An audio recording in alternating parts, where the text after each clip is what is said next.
Hello बच्चों, welcome to Sunil academy. और आज की वीडियो बड़ी स्पेशल होने वाली बेटा। जो क्वेश्चन हम आज करेंगे वो एग्जाम में बहुत बार पूछा जाता है। मैं तो ये बोलूंगा कि मोस्ट इंपॉर्टेंट क्वेश्चन जो है वो इस चैप्टर का वो ये वाला क्वेश्चन है। और ये अल्फा बीटा बेस्ड क्वेश्चन है। इससे हम फॉर्मूला ड्राइव करना भी सीखेंगे और सॉल्व करना भी सीखेंगे। और वीडियो अगर आप देखते हो तो बेटा लाइक जरूर करें और चैनल को सब्सक्राइब जरूर करें। स्टार्ट करते हैं आज का वीडियो। अल्फा और बीटा जो है वो जीरो है इस पॉलिनोमियल के। इन दोनों की वैल्यू मुझे पता लगानी है। एक अल्फा की पावर 4 प्लस बीटा की पावर 4 वो भी होता है, उसके लिए हम अलग ही वीडियो बनाएंगे, वो थोड़ा लेंथी सा क्वेश्चन है। आज इन दो को हम देखते हैं।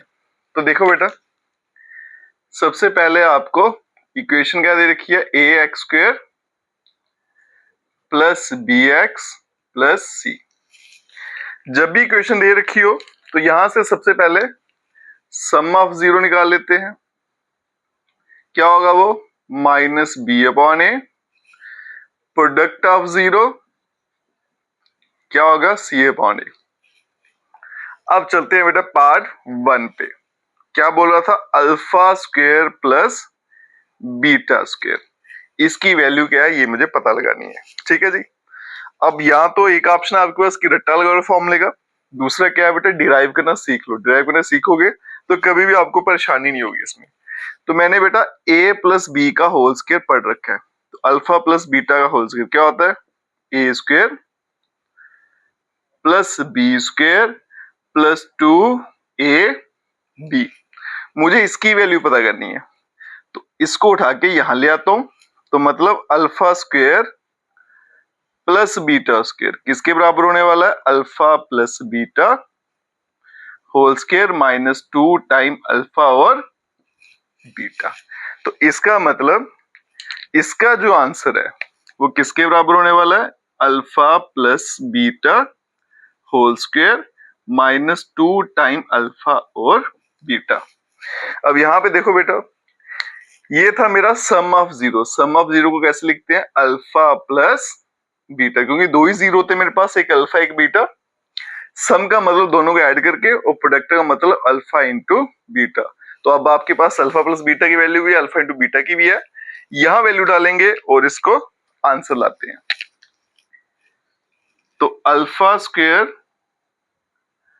प्लस बीटा स्क्वायर किसके बराबर आ गया, यहाँ पे alpha plus beta whole square है, तो अल्फा प्लस बीटा की value minus B upon A ऊपर होल स्क्वायर माइनस 2 टाइम यहाँ अल्फा इंटू बीटा बेटा, उसका आंसर क्या है, सी अपॉन ए। अब सिर्फ सिंप्लीफाई करेंगे तो b का स्क्वायर नीचे a का square minus 2 time c divided by a। LCM क्या आ जाएगा बेटा, a का स्क्वायर ऊपर बनेगा b स्क्वायर माइनस एक a तो कट जाएगा, बनेगा 2 टाइम a और c। और यही इस पार्ट का आंसर है। ठीक है जी। बड़ा इंपॉर्टेंट क्वेश्चन है बेटा। अगर तो नंबर दिए हो तो सॉल्व करना थोड़ा और आसान रहता है, लेकिन ये जनरल इक्वेशन दी है आपको तो ये एग्जाम में ज्यादा पूछी जाती है। अगर जनरल इक्वेशन दी है तो बेटा ये इसका आंसर आता है। अब चलते हैं पार्ट 2 पे। उसमें क्या था बेटा, alpha cube plus beta cube. तो फिर से आपके पास चॉइस है बेटा, यहाँ तो फॉर्मूले का रट्टा लगा लीजिए या डिराइव करना सीख लीजिए। तो मेरे हिसाब से डिराइव करना ज्यादा ठीक रहता है, इससे आप कभी भी उलझ नहीं पाओगे। अगर मैं a प्लस बी का होल क्यूब लिखूं तो क्या होता है, a cube plus B cube plus 3ab और फिर यहाँ पे a प्लस बी।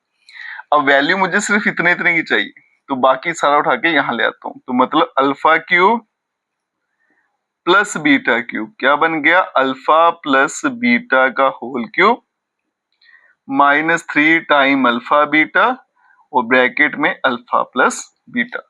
तो इसका मतलब alpha cube plus beta cube, इसका आंसर किसके बराबर होता है, अल्फा प्लस बीटा का whole cube minus 3 alpha beta और यहाँ पे अल्फा प्लस बीटा। फॉर्मूला बेटा मेरे सामने आ गया।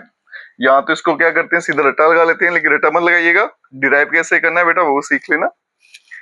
अब चलते हैं, वैल्यू डालते हैं और आंसर लाते हैं। तो यहाँ पे alpha cube plus beta cube, पहले आ गया अल्फा प्लस बीटा, उसका आंसर है minus B upon a, minus b divided by a इसका क्यूब -3, फिर आ गया अल्फा इंटू बीटा जिसकी वैल्यू है c अपॉन ए, इधर c डिवाइडेड बाय a, फिर आ गया अल्फा प्लस बीटा, और अल्फा प्लस बीटा का आंसर -b अपॉन a, तो ये -b divided by a। Bracket खोलूंगा तो माइनस का क्यूब माइनस, यहाँ पे b क्यूब और नीचे आ गया बेटा a का cube, minus minus minus plus 3bc और डिवाइड में आ गया a का स्क्वायर। अब क्या करते हैं बेटा, एलसीएम ले लेते हैं। एलसीएम क्या आएगा, a का क्यूब, दोनों में से बड़ा वही आएगा, इधर बनेगा -b cube plus a square cut जाएगा बेटा, बचेगा एक a, वो ऊपर मल्टीप्लाई हो जाएगा। तो ये जो आया आपके सामने, यही बेटा आंसर है इस वाले पार्ट का। बड़े जबरदस्त क्वेश्चन है बेटा, और एग्जाम के लिए बड़े ज्यादा इंपॉर्टेंट है, चाहे आपके असाइनमेंट्स हो, जब बोर्ड एग्जाम हो। और वीडियो अच्छा लगा खूब सारा शेयर करिएगा, चैनल को लाइक सब्सक्राइब शेयर कमेंट जरूर करें। Best of luck.